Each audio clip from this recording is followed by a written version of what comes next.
নমস্কার, আমার নতুন একটা ব্লগে তোমাদের অনেক অনেক স্বাগত। আশা করছি তোমরা সবাই খুব ভালো আছো, সুস্থ আছো। আমার শরীরটা বেশ কয়েকদিন থেকে ভালো ছিল না, তাই ব্লগ তোমাদের সাথে শেয়ার করতে পারিনি। আর আমি মেলাতে গিয়েছিলাম, কিছু টুকটাক কেনাকাটা করেছি। যেগুলো কিনেছি সেগুলো ঘরে কোথায় রাখবো আমি খুঁজেই পাচ্ছিলাম না। এখানে কৃষ্ণ ঠাকুরের একটা ফ্রেম কিনেছিলাম, তো ঘরের আনাচে কানাচে কিছু জায়গা খুঁজে এখানে একটা কোট লাগানো ছিল। ভাবলাম যে এই কোটেশনটা খুলে দিয়ে তো এখানেই আমি এই যে ফ্রেমটা লাগিয়ে রাখি। আসলে যখন আমরা রেন্টেড অ্যাপার্টমেন্টে থাকি কিছু রেস্ট্রিকশন তো মেনে চলতে হয়।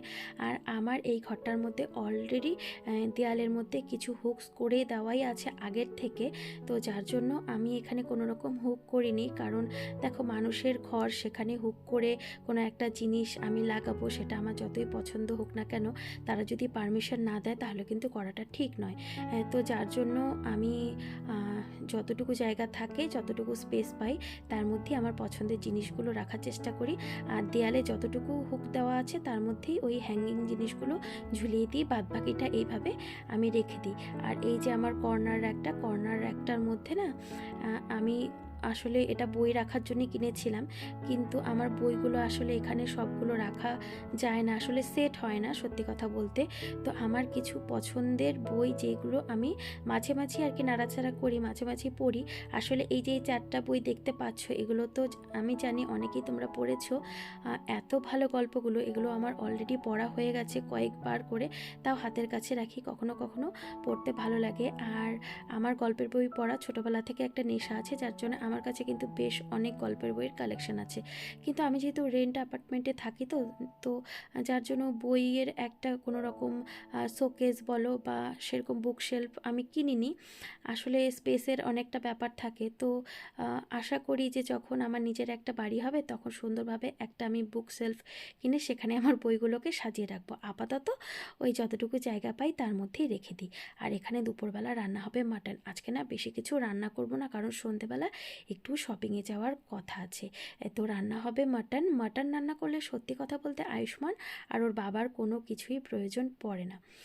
তো এখানে মাটনটা ভীষণ তাড়াতাড়ি করে রান্না করব। সকালবেলা থেকে গোছগাছ করে অনেকটা সময় আমি আসলে পার করে দিয়েছি, তাই রান্নাবান্না করারও হাতে খুব একটা সময় নেয়। আর প্রেশার কুকারে যদি এইভাবে মাটনটা রান্না করা যায় না, তাহলে এমনিতেই তাড়াতাড়ি রান্নাটা হয়ে যায়। দেখলেই তো, একটু সর্ষের তেল নুন দিয়ে খুব ভালো করে ম্যারিনেট করে আমি প্রেশারে 4 থেকে 5টা সিটি লাগিয়ে নেব। আর এদিকে দেখো, আমি পেঁয়াজটা কেটে নিচ্ছি। আর এখন তো আমি ফ্রিজে মোটামুটি 3-4 দিনের মশলাটা একবারে করেই রাখি, বাটা মশলা। এর জন্য রান্নার সময় সুবিধে হয়ে যায়। ওই 3-4 দিন পরে আমার একটু আর কি সমস্যা হয়। ওই একদিন মনে করো অনেকগুলো মশলা নিয়ে বসলাম, সেই দিনটা সারা দিন এই ধরনের কাজের জন্যই বরাদ্দ রাখতে হয়।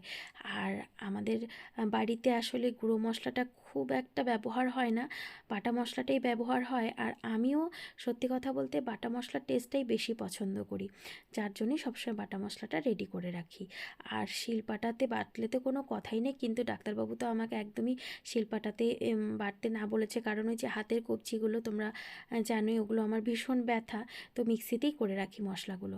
তো এখানে দেখো তেজপাতা দিয়েছি, আর এই যে কুচনো পেঁয়াজটা দিয়ে লাল লাল করে পেঁয়াজটা ভেজে নিয়ে, আর প্রেশার কুকারে তো মাটনটা আমি সিটি দিয়ে নিয়েছিলাম, আর জলটা থেকে মাটনটা বের করে আমি রেখে দিয়েছি। আর এদিকে মশলা দিয়ে দেবো, আদা রসুনের পেস্ট দেবো, তারপরে জিরে পেস্ট দেবো, দিয়ে তারপরে ওই যে ঝালের জন্য লঙ্কার গুঁড়ো, নুন, হলুদ স্বাদ মতো দিয়ে খুব ভালো করে মশলাটা কষিয়ে মাংসটা কষিয়ে নেব। তো এদিকে রান্নাবান্না চলছে। আসলে এবার তো প্রচুর ঠান্ডা পড়েছিল, এতটা ঠান্ডা পড়েছে এবার, সেই ঠান্ডায় আমি পুরো কাহিল হয়ে গেছি। আর আমার মানে ব্যথা আরও বেড়ে গেছে। আমার তো পায়ে ব্যথা, হাতে ব্যথা, তোমরা জানোই। তো সে ব্যথাটা হয়তো ঠান্ডার জন্যই বেড়ে গিয়েছিল।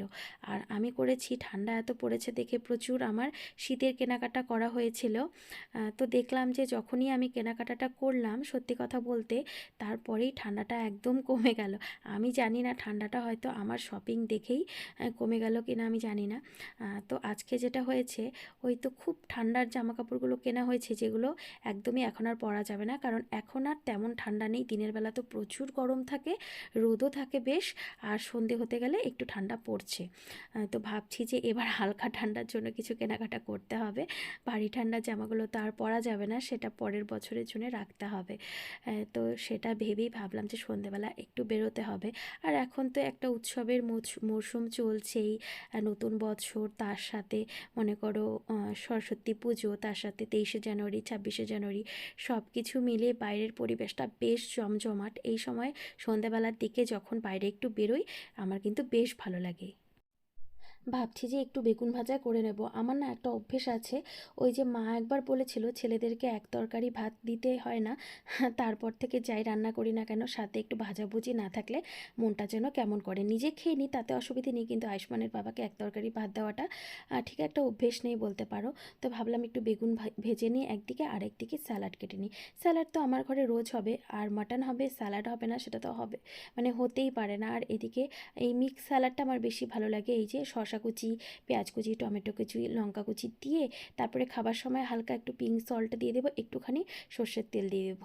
জানি যে অতটা হেলদি হয় না নুনটা দিলে, কিন্তু খুব বেশি নুন দেবো না, একটুখানি শুধু টেস্টের জন্য, তাহলে কিন্তু এই স্যালাডটা খেতে বেশ ভালো হয়। তো এই তো নাড়াচাড়া করে স্যালাডটা এদিকে রেডি করে রাখলাম।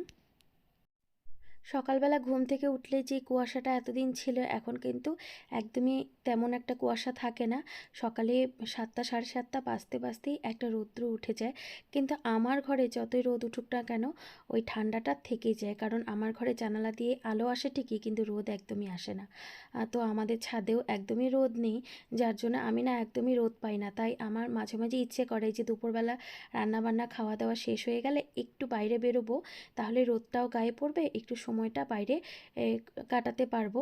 তো সেই চেষ্টাটাই করে আমি ভাবলাম যে তাড়াতাড়ি রান্নাবান্নাটা করে একটু বেরিয়ে পড়ি।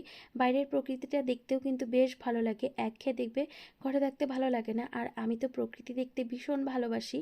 তো বেশ বিকেল বিকেলই বাইরে বেরিয়েছিলাম, বেরিয়ে বেশ একটুখানি ঘোরাঘুরি করে এখন এই তো বললাম না একটু কেনাকাটা করব, তো বেশ অনেকক্ষণ সময়ই আমরা বেরিয়েছি। তো এই যে টুকটাক কেনাকাটা করব, যার জন্যে চলে এলাম শপিং মলে।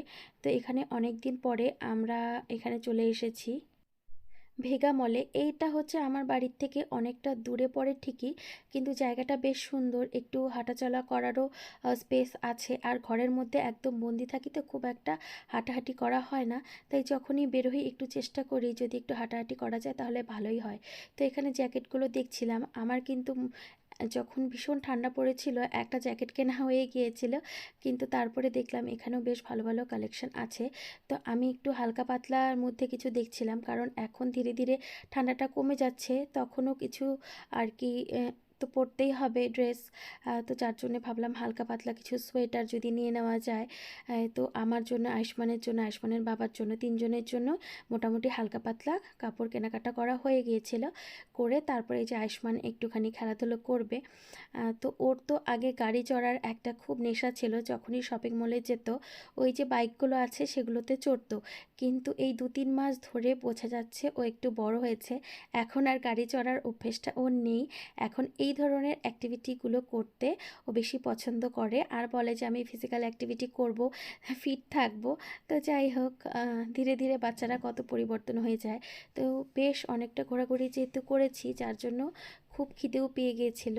তো এই ভেগা মলে এলে না, এই যে উপরে একটা ফুড কোর্ট আছে যেখানে খাবারগুলো এত ভালো ভালো, বেশ প্রিমিয়াম কোয়ালিটির খাবার পাওয়া যায়। আর এই চাউমিনটা আমি বরাবরই খেতে খুব পছন্দ করি। তো এখানে চাউমিন অর্ডার করা হয়েছিল, চিকেন চাউমিন। আর আয়ুষ্মানের আবার চাউমিনের থেকে মোমোটা বেশি পছন্দ, তো ওর জন্য আবার মোমো অর্ডার করা হয়েছিল, কিন্তু মোমো একটুখানি সময় লাগবে বলে আমি ওকে বকাবকি করছিলাম যে এখন এটাই খেয়ে নাও। আসলে না, মায়েরা যখন বকাবকি করে তার মধ্যেও কিন্তু দেখবে অনেকটাই ভালোবাসা থাকে। আসলে আমি সারা দিন যখন বিকেলে বেরিয়েছি, তারপর থেকে ছেলেটা আমার এখন পর্যন্ত পর্যন্ত কিছু খাওয়া দাওয়া করেনি। তো আমার নিজের খাবারের থেকে ওর জন্য আমার বেশি টেনশন, যে ও যদি না খেয়ে থাকে বা ও ঠিকমতো খেতে পারলো না। তো যার জন্য মাঝে মাঝে বকে দিই, কিন্তু তারপরে ভাবি যে ছেলেটাকে বকে দিলাম, নিজেরই খারাপ লাগে। আসলে আমি তো টেনশনের থেকে বকি, ওরও হয়তো খারাপ লাগে। তো তারপরে আমি কিন্তু ওকে ঘরে এসে খুব ভালোভাবে বুঝিয়ে দিই আবার, যে ওকে কেন বকেছি। আর এখানে চাউমিনটা খেতে এত ভালো হয়েছিল, তারপরে যখন ও নিজে দেখলো না খেতে ভালো লাগছে, তারপরে একটু একটু করে ট্রাই করছিল। তো এখানে দেখো এই যে আয়ুষ্মানের জন্য মোমোটা চলে এসেছে। আমি এখন সারাদিন এতটাই বিজি থাকি যে ব্লগের কাজগুলো ঠিকমতো করতেই পারি না, কারণ আমার ছেলের এক্সাম সামনে চলে এসেছে, তার সাথে আমার শরীরটাও তেমন ভালো থাকে না, যার জন্য এই যে এডিটিংয়ের কাজগুলো আমাকে এখন রাতে করতে হয়। আর এই যে আমি ভয়েস দিচ্ছি সেটাও কিন্তু রাতে, ওই রাত 12টা নাগাদ, তাই ঘুমোতে ঘুমোতে একটু লেট হয়ে যায়। তো এটা রোজ দিন হয় না, শুধু যেদিন এডিট করি সেদিনই হয়। তো চলো আজকের ভিডিওটা এখানেই শেষ করছি। ভালো লাগলে প্লিজ চ্যানেলটাকে সাবস্ক্রাইব করে দিও, ভিডিওটাকে লাইক করে দিও। টাটা।